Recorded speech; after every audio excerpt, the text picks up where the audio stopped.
Thud, A Historical Perspective, written by Terry Pratchett and read to you by Wiktor. Author's Note. We get at least one approach every month about Discworld board games. Many of them are fine, but too often the Discworld name has been pasted on to something generic, or Discworld history would need a major rewrite in order to fit the game. Let us burble. In this game there is a big war between the wizard and the witches. No, I don't think there is.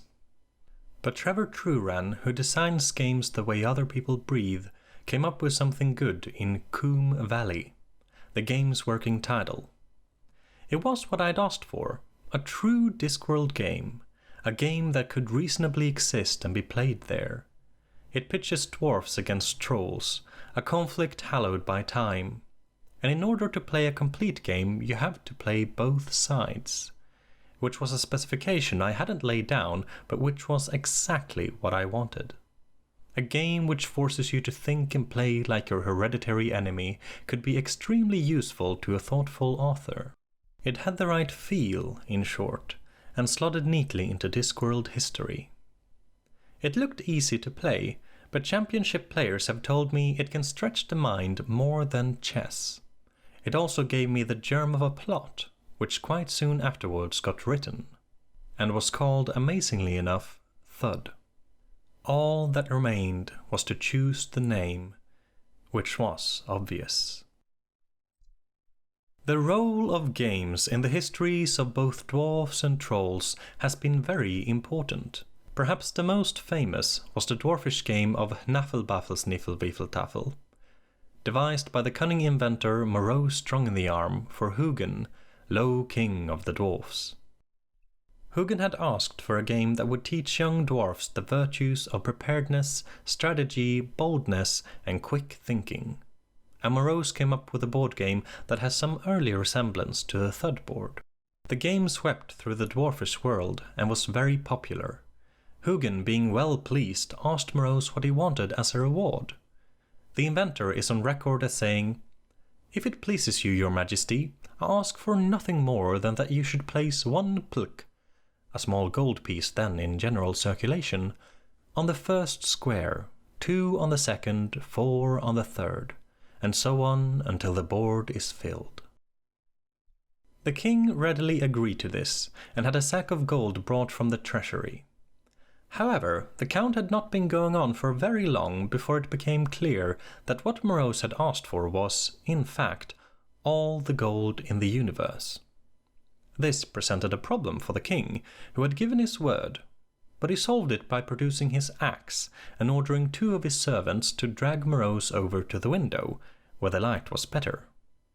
At this point, Moreau hastily amended his request to as much gold as he could carry. Whereupon Hugin agreed, and merely had 1 of Moreau's arms broken. "For," he said, "all should know that while Hnafelbaffelsniffelbeefletaffel teaches preparedness, strategy, boldness, and quick thinking, it is also important to know when not to be too drghiggin, clever by half. Troll games are closely bound up with troll religion, and some are quite hard to understand. There is a game like a simplified form of chess in which play consists of putting the pieces on the board and waiting for them to move, and another in which stones are thrown up into the air and players bet on whether or not they will come down. Quite a lot of money can be won that way. Coombe Valley. The traditional enmity between dwarfs and trolls has been explained away by one simple statement. One species is made of rock, the other is made of miners. But in truth, the enmity is there because no one can remember when it wasn't. And so it continues because everything is done in completely justifiable revenge, for the revenge that was taken in response to the revenge, for the vengeance that was taken earlier, and so on. Humans never do this sort of thing. Much. There are at least 3 sites in Coombe claiming to be the Coombe Valley, and at least 14 major battles are now believed to have been fought there, wherever there turns out to be. The most likely site of Coombe Valley, which is in Coombe Valley, is a lonely, forbidding place.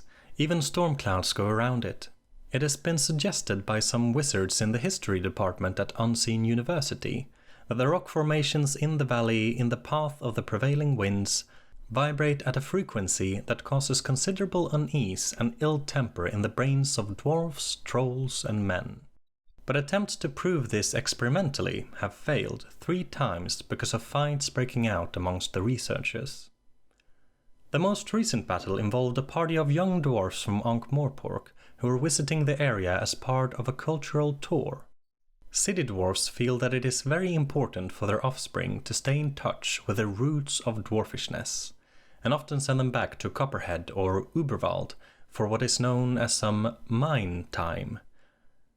On this day, unfortunately, a party of young trolls were also visiting the area for very similar reasons, and after some name-calling, the 2 tour groups fell to fighting and gave a very spirited recreation of the earlier battles. Thud.